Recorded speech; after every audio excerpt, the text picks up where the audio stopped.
जय श्री ओम नमः सिद्धेभ्यः। जय श्री ओम नमः सिद्धेभ्यः। जय श्री ओम नमः सिद्धेभ्यः। नमो अरहन्ताणं नमो सिद्धाणं नमो आयर्याणं नमो वज्रायाणं नमो लोये सबसाहूणं नमः श्रीवर्धमानाय निर्धूतकलिलात्मने सालोकानां त्रिलोकानां यद्विद्यादर्पणायते। श्री रत्नकण श्रावकाचार्य के माध्यम से सम्यक दर्शन के स्वरूप में 8 प्रकार के मद नहीं होते हैं। उसमें सबसे पहले ज्ञान का मद सम्यक दृष्टि जीव के नहीं होता है, ऐसी चर्चा कल अपन ने की थी। अरे इतने आचार्य देव जिन्होंने इतने हजारों श्लोक प्रमाण ग्रंथ लिखे, उनको मद नहीं हुआ, और अज्ञानी मिथ्या दृष्टि जीव थोड़ा सा कुछ लिखकर मद कर लेता है, अतः वो अपने सम्यक्त को ही दूर करता है। इसलिए हे भव्य जीवो, इस क्षोभसम ज्ञान का मद करने योग्य नहीं है। इसका तो त्याग करके ज्ञान स्वरूप में लीन होने के लिए है।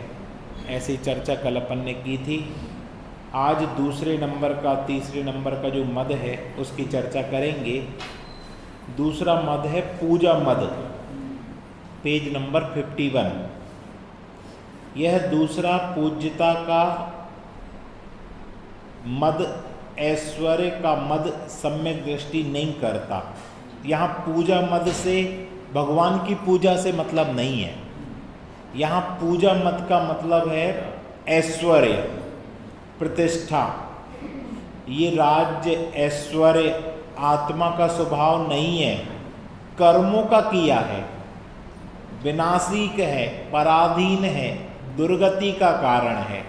क्या ये जितना हम लोगों का ऐश्वर्य है ना, कोई हमसे ए करके बोल दे तो जो ए करके बोल दिया तो ये उसने क्यों बोला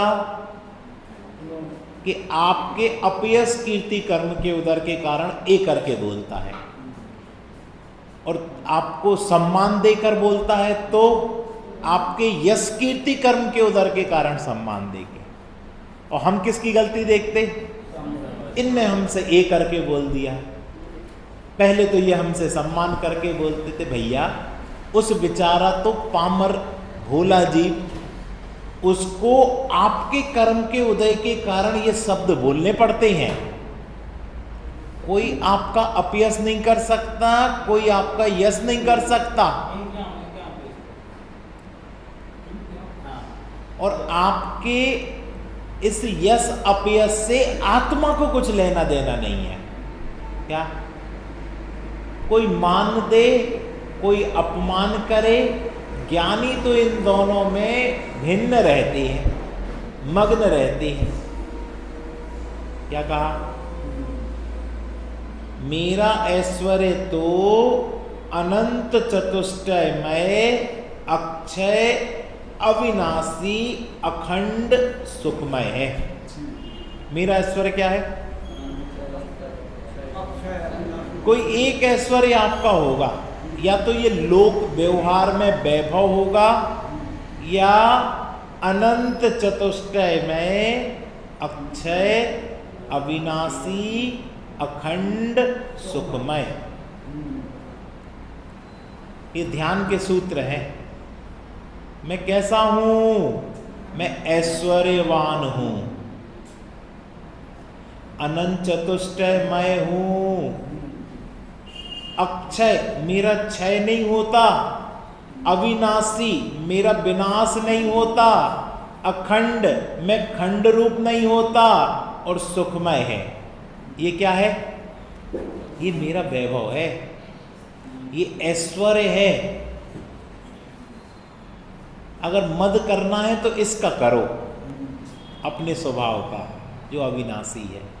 लेकिन सोचो हम, हमारी कितनी यानी ओछी सोच है कि जो प्राप्त पर्याय मिली है उसका मद करते हैं, जो शाश्वत चीज है उसका मद नहीं करते, देखते ही नहीं, मानते ही नहीं, स्वीकार ही नहीं करते। अनंत ज्ञान दर्शनमय है। कैसा ज्ञान? और अभिमान किसका करता? क्षौपसम ज्ञान का। भगवान कह रहे तुम्हें अनंत ज्ञान पति, और तुम अपने आप को लखपति मानने में प्रतिष्ठा का अनुभव करते हो। वो कह रहे हैं तुम अनंत पति हो। ज्ञान दर्शनमय है। ज्ञान और दर्शन हमारा स्वभाव है। अनंत शक्ति है। कितनी शक्ति? अनंत। आचार्य कह रहे मद करो ना। हम मद करने से मना नहीं कर रहे, लेकिन किसका मद करो?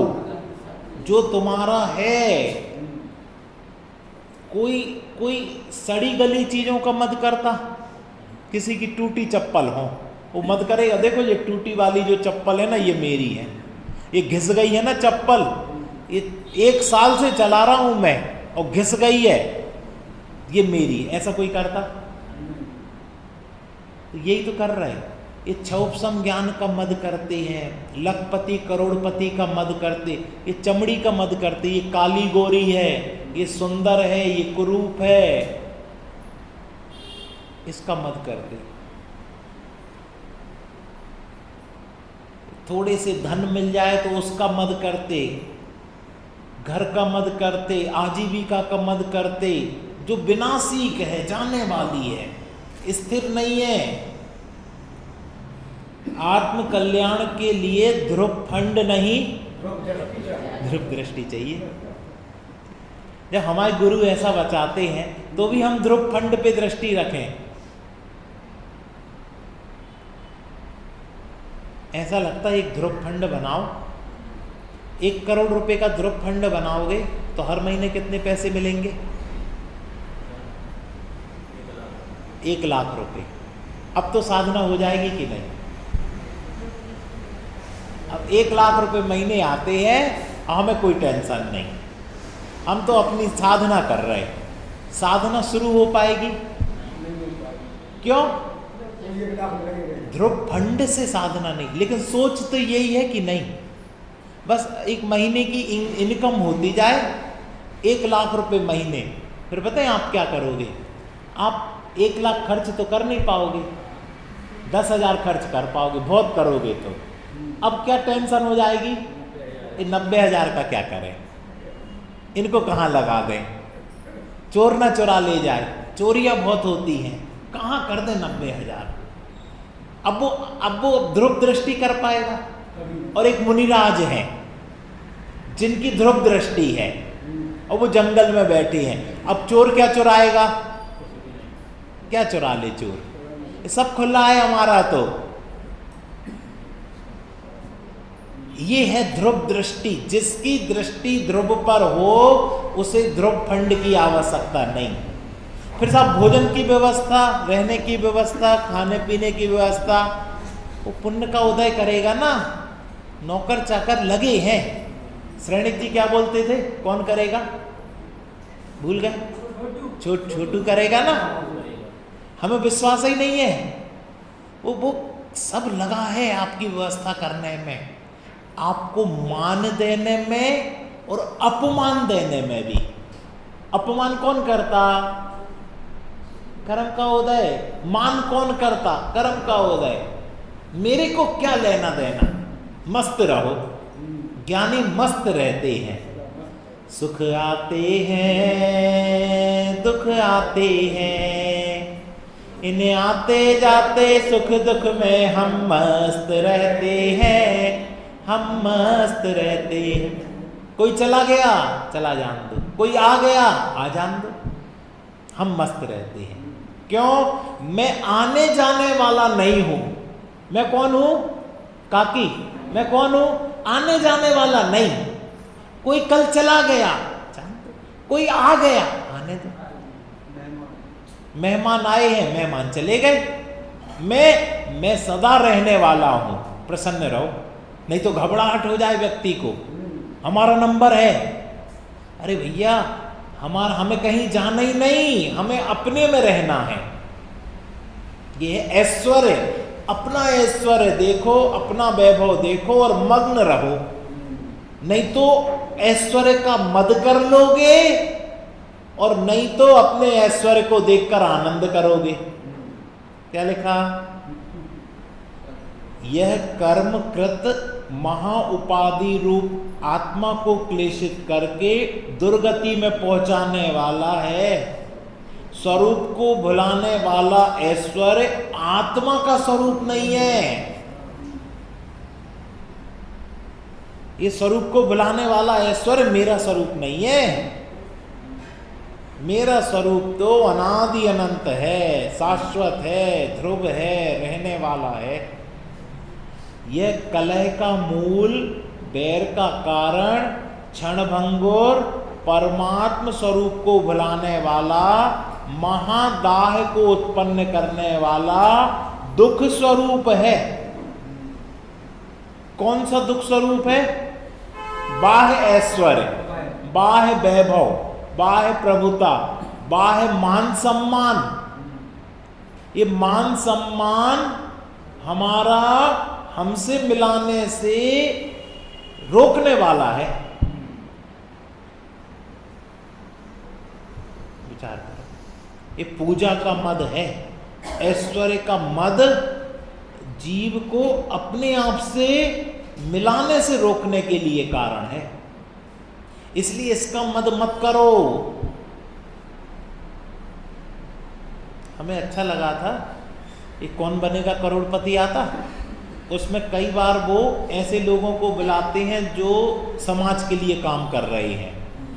तो एक बार उन्होंने एक हस्बैंड वाइफ को बुलाया, वो गरीब अनाथ के लिए रहने का, भोजन का और ये सब व्यवस्था करते थे। बाद में उनने उनको स्मृति चिन्ह देना, अभिमान पत्र, तो उनने वो लेने से इनकार कर दिया। तो पूछा गया, साहब आप, हम तो सबको देते हैं, सब लेते, और ज़्यादा महंगा नहीं है, 200-400-500 का होगा, ये क्यों इनकार कर रहे हैं? कहने लगे, ये सुनने लायक बात है। क्या कहने लगे? कि मैं ईश्वर का सेवक हूं और सेवा करना मेरा धर्म है। उस अपने धर्म के लिए मैं क्या अभिमान पत्र लूं? क्या अभिमान पत्र? इसके लिए मैं क्या सम्मान पत्र लूं? इसके लिए मैं क्या स्मृति चिन्ह लूं? साहब हमारा नियम है, हम स्मृति चिन्ह, सम्मान पत्र, अभिमान पत्र। कोई जैनी समय सार पढ़ने वाले ने नहीं बोला। किसने बोला? एक ऑर्डिनरी व्यक्ति, एक सामान्य व्यक्ति ने। और अपन सम्मान देकर भी अपने आप का मान पुष्ट कर लेते और सम्मान लेकर भी मान पुष्ट कर लेते। उस व्यक्ति ने समय सार का सार बोल दिया। नियम हो जाए भैया, हम अभिमान पत्र, सम्मान पत्र, स्मृति चिन्ह। आज लोगों के घरों में जगह नहीं बची, इतने स्मृति चिन्ह अलमारी में जगह नहीं बच रही। अब कहाँ करें? हर साल चातुर्मास होना, हर साल 10 लक्षण आना, हर साल समाज में जाना, हर साल स्मृति चिन्ह मिलना, कहाँ रखें बब्बे भैया? जगह नहीं बच रही है। इसलिए क्या करो? नियम ले लो। ना हम सम्मान, अभिमान, स्मृति चिन्ह देंगे, ना लेंगे। तो क्या होगा? मान से बच जाओगे, कसाय से बच जाओगे। क्यों? किसी समाज में इतना बड़ा मिला और किसी समाज में इतना मिला और कभी नहीं मिला, तो क्या लगेगा? अरे वो समाज बहुत अच्छी थी, उसने इतना बड़ा दिया था। ये समाज ही कैसी है? तो 10 दिन तुमने कसाई में निकल गए कि समता में निकले? तो साहब हमारा नियम ही है, लेते ही नहीं है हम कुछ नहीं लेते, ना हम कुछ देते हैं। हम तो अपने में रहते हैं और आपको भी अपने में रहने की कला सिखाने आए हैं। धर्म तो ये है। ये 10 लक्षण धर्म है ना, 10 लक्षण धर्म अपने में रहने की कला, स्वरूप में रहने की कला, स्वरूप को बताने की कला। जिसको आ गई तो बाहर में ये लेने देने का काम तो शून्य। आत्मा में कौन सी शक्ति है? त्यागोपादान शून्यत्व शक्ति। अर्थ बता दो कोई तो मजा आ जाए। भाव भासना सबको है।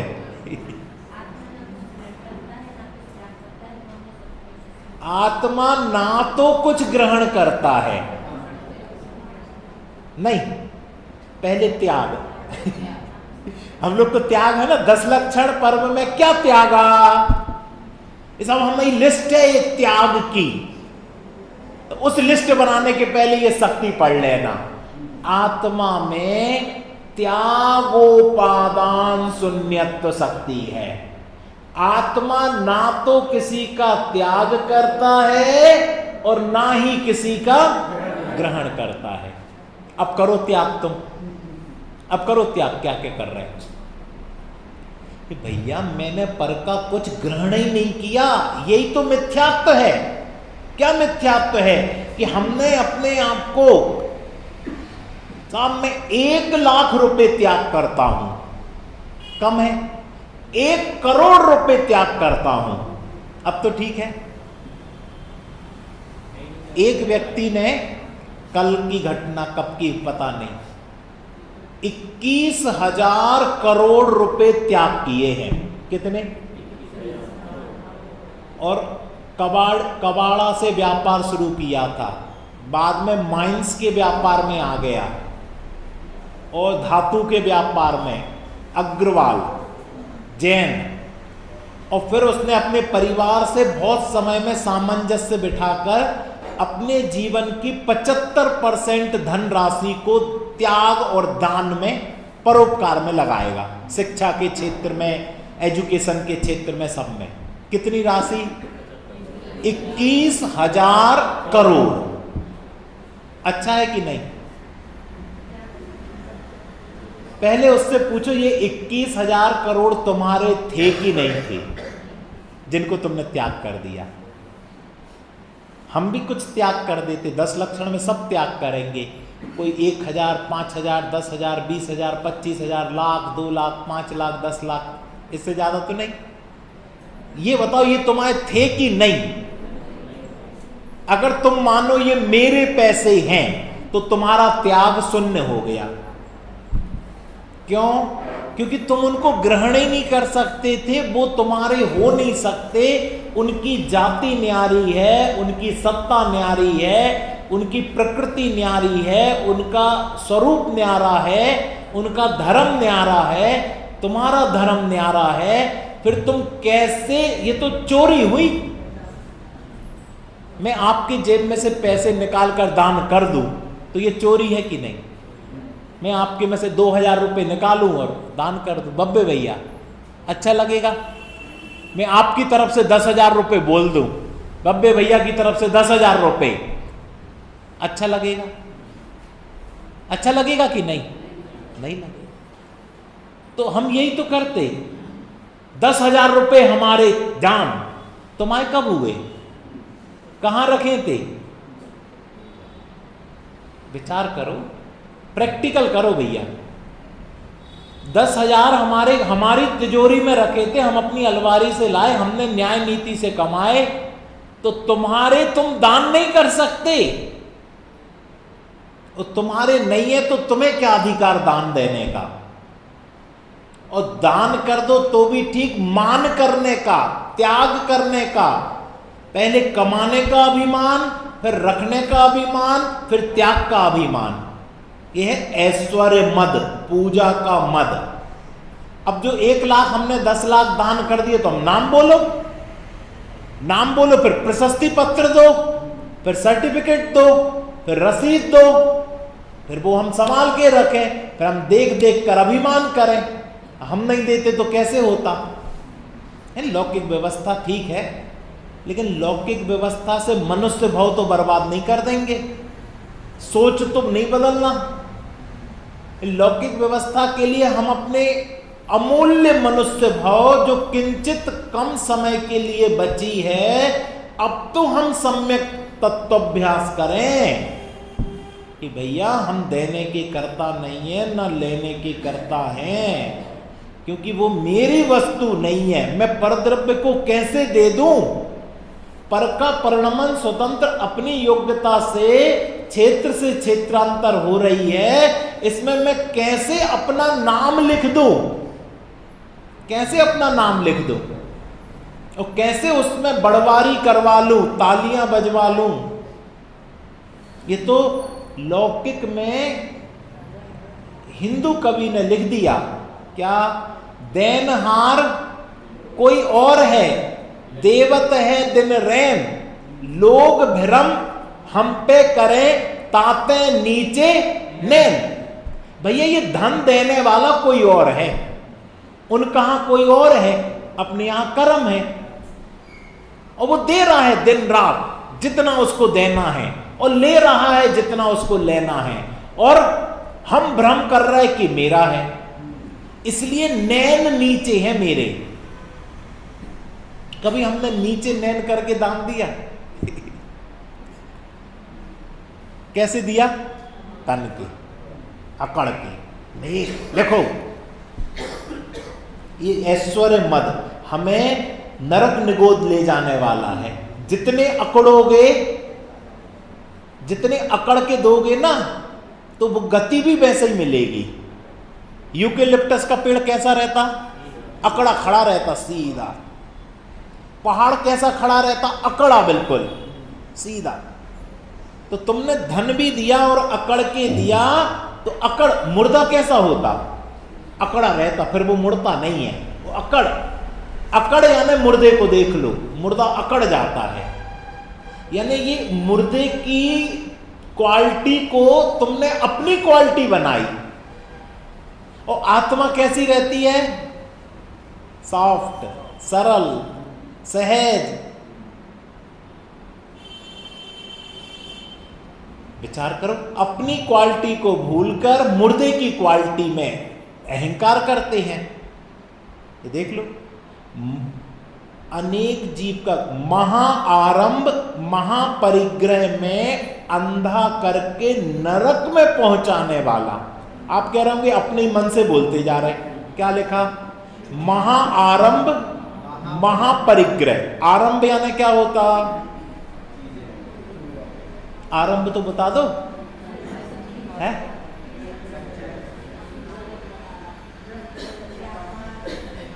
ये जितनी दिन भर की दिनचर्या है ना, ये आरंभ है। और हम क्या कहते हैं? हमारी दिनचर्या देखो कितनी अच्छी है। क्या करते? सुबह उठते हैं, फिर हम वॉकिंग करने जाते हैं, फिर उसके बाद हम ब्रेकफास्ट करते हैं, फिर उसके बाद नहा धोकर मंदिर आते हैं, पूजन पाठ स्वाध्याय करते, फिर भोजन करते, फिर व्यापार करते, फिर शाम दोपहर में आराम करते हैं, फिर शाम को फिर टहलते हैं, फिर शाम को भोजन करते हैं, फिर टीवी देखते हैं, फिर मोबाइल चलाते हैं, फिर सोते हैं, घर की सफाई करते हैं। ये सब क्या है? इससे क्या होगा? इससे हमें सुख शांति मिलती है। घर व्यवस्थित नहीं हो तो हमें अच्छा नहीं लगता, और घर नीट एंड क्लीन हो तो डस्टिंग वगैरह करने में घंटा 2 घंटा, इससे घर अच्छा लगता है तो हमें भी अच्छा लगता। तो इससे क्या होता है? इससे नरक गति का बंद होता है। तो हम सफाई नहीं करें क्या? करो, पर जितनी आवश्यकता हो उतनी करो। इतनी नहीं करो कि नरक में तुम नीचे के नीचे के नीचे नरक में जाओ। इतनी करो कि पहले ही नरक में रहो। क्यों? क्योंकि तुमने उस नीट एंड क्लीन में एक तो विचार विवेक नहीं किया। कितने जीवों की विराधना हो गई ये नहीं देखा। कैसा जल उपयोग हो रहा, जाले अलग करने में जीवों की विराधना हो रही, इसका विचार नहीं किया। झाड़ू लगाने में कितनी विराधना हो गई, इसका विचार नहीं किया। और साफ होना चाहिए बस एक लक्ष्य है, चमकना चाहिए बस एक लक्ष्य है। जीव कितने ही मर जाएं हमें इससे कोई मतलब नहीं। तो बताओ नरक की तैयारी होगी कि नहीं होगी? साहब हम नहीं करते, वो तो काम वाली कर देती है, काम वाले कर देते, तो अपन को दंड नहीं लगे, उसको लगेगा। बब्बे भैया करवाया कौन ने है? अपने मन से आते काम वाले काम करने, और अपने क्या कहते, चमकना चाहिए, एसिड डाल दो, फिनाइल डाल दो, कुछ भी करके चमकना चाहिए। तो वो जीवों की विराधना का क्या होगा? ये है महाआरंभ। महापरिग्रह तो आप जानते हो, हम महाआरंभ नहीं जानते थे इसलिए खोला। तो हमें करना कि नहीं? बड़े पंडित जी के पास पूछो तो बड़े पंडित जी कहते हैं कि किसी का घर बसने ही मत दो, और बस जाए तो उजाड़ो मत। एक तो पहले ही रोज 1 सेकंड में ऐसा कपड़ा फेर दो, सूखा कपड़ा, कि वहां डस्ट ना हो और कोई जीव अपना घर ना बनाए। और रोज रोज अपन कब फेरते? जब बड़े जाले लग जाए, बड़ी कीड़े दब जाए, मकड़ियां हो जाएं, तब जाके 7 दिन में 1 दिन करेंगे। और वो कहते रोज करो। रोज तो जिम जाते हैं तो वहां मेहनत करते, वो कहते घर ही में जिम है, तुम कपड़ा लेकर, एक सूती कपड़ा लेकर बहुत कोमलता से पूरे घर की सफाई कर लो, तुम्हारी जिम हो जाएगी। लेकिन नहीं, जिम में जाके मेहनत करेंगे और यहां पर वो आके कर्मचारी वो असातना से घर की सफाई करेंगे। ये है महाआरंभ। तो फिर हमारी नरक निगोद पक्की हो जाती है। और अगर तुम्हें नरक निगोद पक्का नहीं करना है तो किसी का घर बसने नहीं दो, और बस जाए तो फिर उजड़ने नहीं दो। ये हमारे ऊपर भी लागू पड़ती है, हम सब इसका अभ्यास करें। जितना बन जाए उतना अच्छा, नहीं तो फिर नरक तो है ही। इस ऐश्वर्य से मैं कितने दिन पूज्य रहूंगा? जो मैंने ये चमका दमका दिया ना, इससे कितने दिन पूज्य रहूंगा? क्षण भर में नष्ट होने से रंक हो जाऊंगा। रंक हो जाऊंगा यानी रंक यानी निर्धन, गरीब, दुखी। क्योंकि तुमने इसी से माना ना, तो कर्मों ने भी तथास्तु बोला। जगत में धन के लोभी तथा अज्ञानी लोग मुझे ऊंचा मानते हैं। कौन मानते ऊंचा? धन के लोभी ऊंचा मानते, अज्ञानी लोग क्यों? भैया इनसे 5-10 हजार तो इनसे मिल ही जाएंगे, चलो वो कभी मना नहीं करते हैं। कोई विद्वान ऊंचा नहीं मानेगा, कोई धर्मात्मा ऊंचा नहीं मानेगा। कौन मानेगा? जो धन का लोभी है वो मानेगा, और दूसरा अज्ञानी मानेगा। सत्कार करते हैं, कौन करते? अज्ञानी। किंतु उस राज्य, संपदा आदि का मेरा कितने दिन का स्वामीपना है? कितने दिन का हमारा स्वामीपना है? बताओ, कोई बता सकता? क्षण भर का ठिकाना नहीं है। हम चले जाएंगे, संपत्ति रहेगी, हम चले जाएंगे, वैभव रहेगा। कितने गए? अपने सागर का किला देखो कितना मजबूत है, किसने बनवाया था? नाम तक नहीं पता। बता दो अगर किसी को पता हो, मुझे नहीं पता। कितना मजबूत किला बनवाया, कितनी मोटी मोटी दीवारें बनाई, कितनी बुर्ज बनवाए, कितनी नक्काशी करवाई, नाम ही नहीं पता कौन ने करवाई। राजा का नाम बताओ, कोई को नहीं पता। अपना रहेगा पता? 2-3 पीढ़ी, 10 पीढ़ी, 20 पीढ़ी, 50 पीढ़ी बाद कोई। आप बताओ, आपको कितनी पीढ़ी के नाम पता? तो किसके लिए अपना नरक निगोद तैयार करवा रहे हो? मेरा कितने दिन का स्वामीपना है? मृत्यु का दिन निकट आ रहा है। एक एक दिन जाता है ना, एक एक दिन कम होता जा रहा। मुझ सरीके अनंतानंत जीव संपदा को अपनी मानने वाले नष्ट हो गए।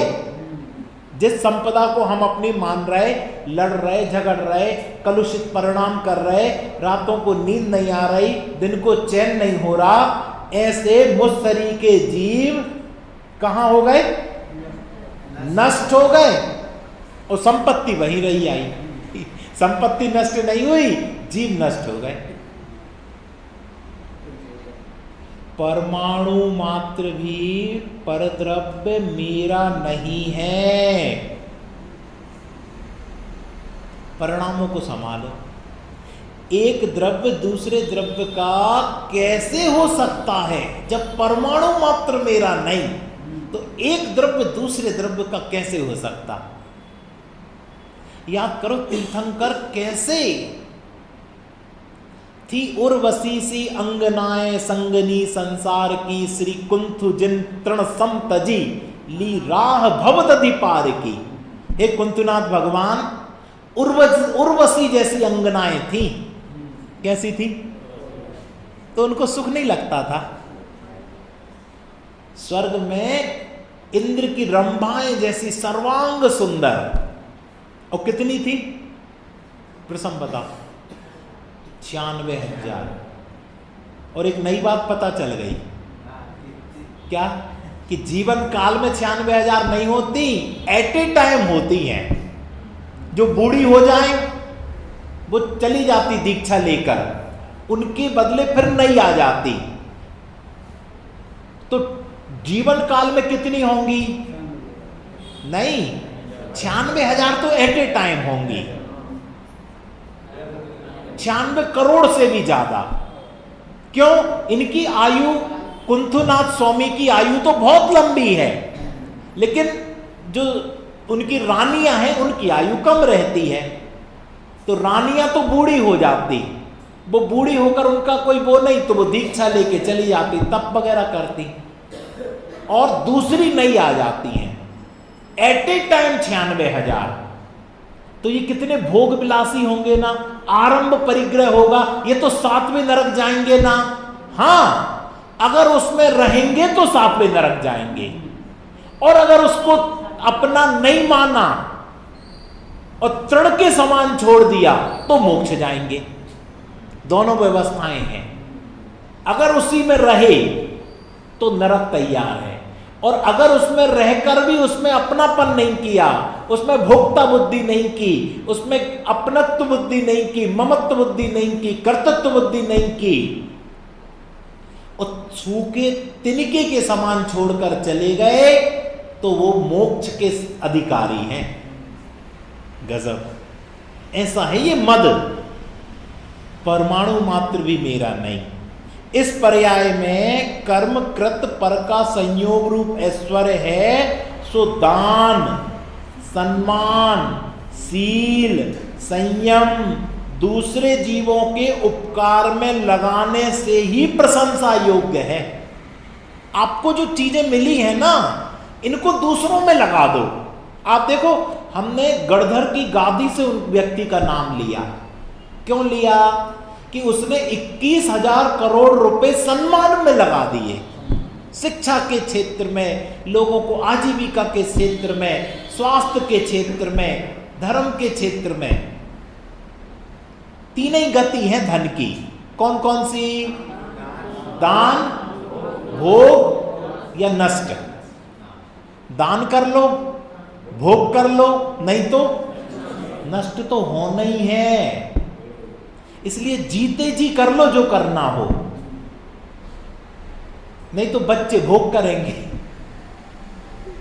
तुमने एक एक करके जोड़ा, राकेश भैया भोग कौन करेगा? इसलिए अभी आप कर लो। दान करना है तो दान कर दो, और भोग करना है तो, नहीं तो नष्ट तो होना ही है। नष्ट का मतलब वो नहीं होगी, तुम्हें होना है नष्ट। वो तो रहेगी, तुम नष्ट हो जाओगे। तो फिर भोग कर ले। हाँ करो ना। कैसा भोग? अब बताओ, अगर आपने पौन घंटे सुना है, अब बताओ कैसा भोग करें? ऐसा भोग करें कि ये धन संपत्ति मेरी नहीं, इस संपत्ति को मैंने नहीं कमाया, इस संपत्ति को मैं ग्रहण नहीं कर सकता, इस संपत्ति को मैं भोग नहीं सकता, इस संपत्ति का मैं त्याग नहीं कर सकता, क्योंकि मैं शरीर नहीं हूं, मैं तो आत्मा हूं। और मेरे में त्यागोपादान शून्यत्व शक्ति है, इसलिए ना तो मैं इसके त्याग का कर्ता बनता हूं और ना मैं इसके ग्रहण का कर्ता बनता हूं। मैं तो अकर्ता रहकर ज्ञाता बनता हूं। यह है सार। क्या? ऐश्वर्य पाकर गर्व रहित, वांछा रहित, समता सहित, विनयवंत होना शुभ गति का कारण है। आ गया? अगर आपको ऐश्वर्य मिला, हम लोग सबको ऐश्वर्य मिला है, ऐसा एक भी व्यक्ति नहीं है इस प्रवचन हाल में जिसके पास ऐश्वर्य ना हो। अब करना क्या है वो सीख लो। क्या करना? पहले तो ऊपर की पंक्ति, अगर मिला है तो दान, सम्मान, सील, संयम, दूसरे जीवों के उपकार में लगाना, ये व्यवहार है, ये व्यवहार धर्म है। ठीक है, ये करने के बाद अब क्या करें कि अब गर्व रहित हो जाओ।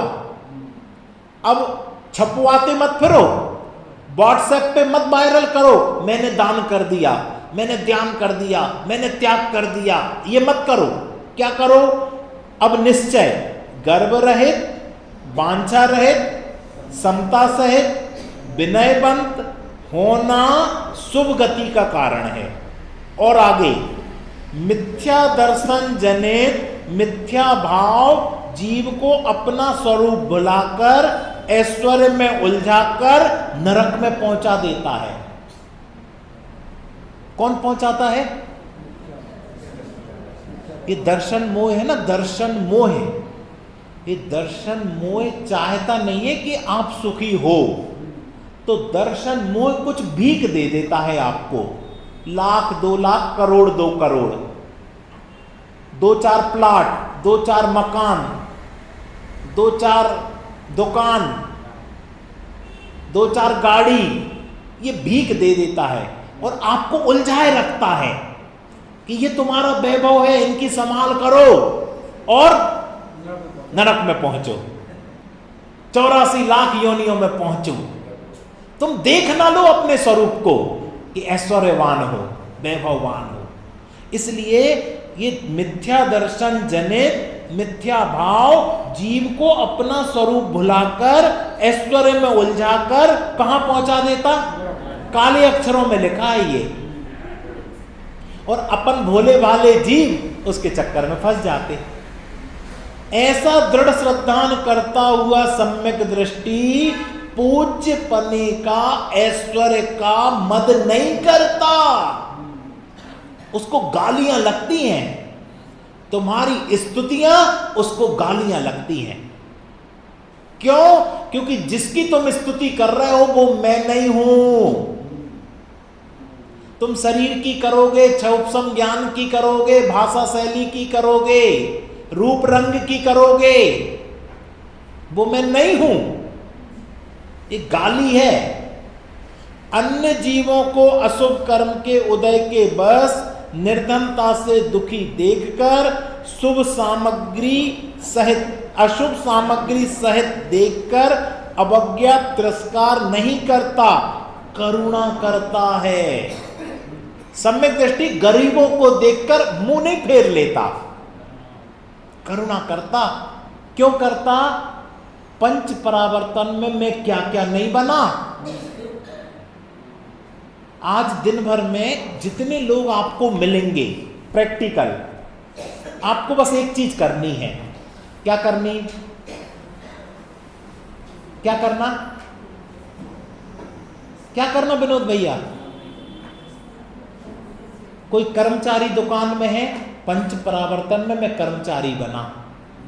कोई भिखारी भीख लेने आया, पंच परावर्तन में मैं भिखारी बना।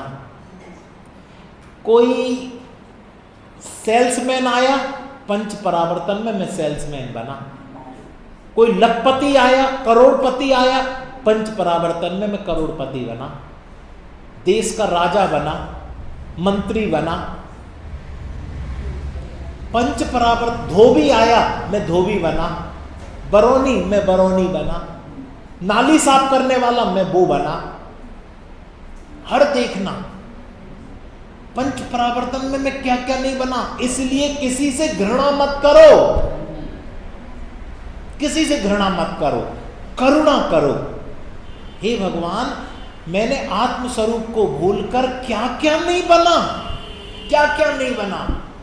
इसलिए अब ये आज का दिन, आज की रात ऐसी सामायिक करो कि मैं इन सब पर्यायों से भिन्न अपने त्रिकाली स्वभाव में स्थिर हो सकूं।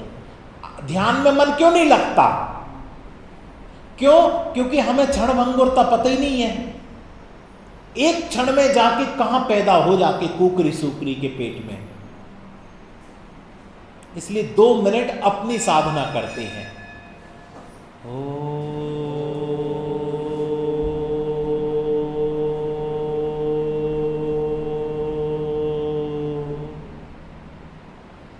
चैतन्य स्वरूपो हम, मैं मात्र चैतन्य स्वरूप हूं और मेरी संपदा मेरा चैतन्य है, मेरा ऐश्वर्य मेरा चैतन्य है, मेरी प्रभुता मेरे चैतन्य से है। अब विकल्प बाहर नहीं आएंगे, अब अपने चैतन्य के विकल्प आएंगे कि मैं सब परिपूर्ण तो हूं अपने वैभव से।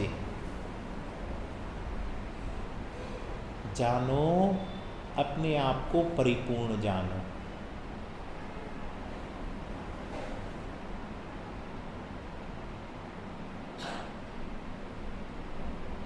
देखो, अपने आप को परिपूर्ण देखो।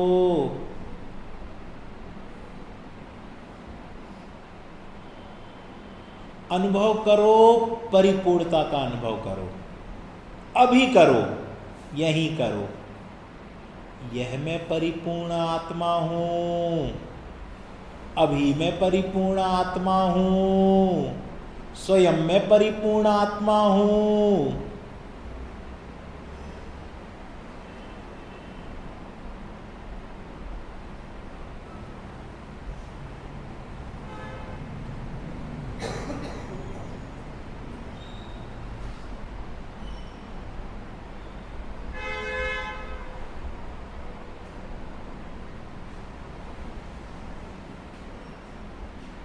निरंतर ऐसे ही अभ्यास द्वारा श्रद्धा स्वयं को ही सम्यक प्राप्त हो जाएगी। सम्यक दर्शन कब हो जाएगा पता ही नहीं चलेगा। क्यों? क्योंकि सम्यक दर्शन मेरा लक्ष्य करता है, मुझे सम्यक दर्शन का लक्ष्य नहीं करना। वो मैं त्रिकाली ध्रुव भगवान आत्मा हूं।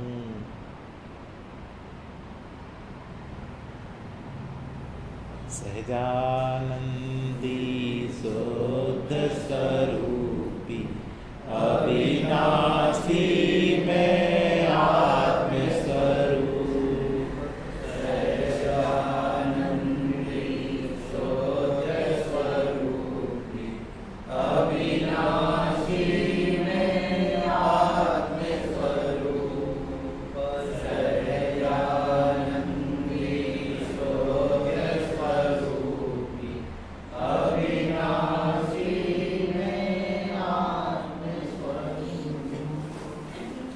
निज निधि